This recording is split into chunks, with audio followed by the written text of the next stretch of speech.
মৌলিক সংখ্যা যে সকল সংখ্যাকে এক এবং ওই সংখ্যা ব্যতীত অন্য কোনো সংখ্যা দ্বারা সম্পূর্ণ ভাগ করা যায় না সেই সকল সংখ্যাকে মৌলিক সংখ্যা বলে। আমরা যদি উদাহরণস্বরূপ বলি তাহলে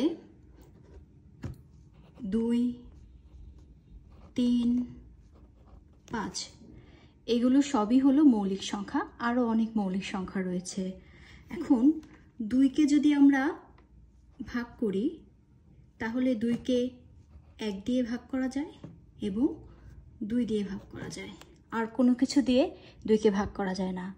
আবার 3-এর ক্ষেত্রেও একই, 3কে 1 দিয়ে ভাগ করা যায় এবং 3 দিয়ে ভাগ করা যায়।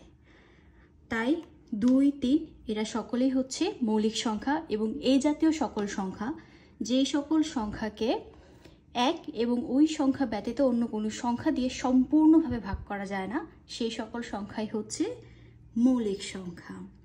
অর্থাৎ মৌলিক সংখ্যার উৎপাদক হচ্ছে 2টি, এক এবং ওই সংখ্যা নিজে।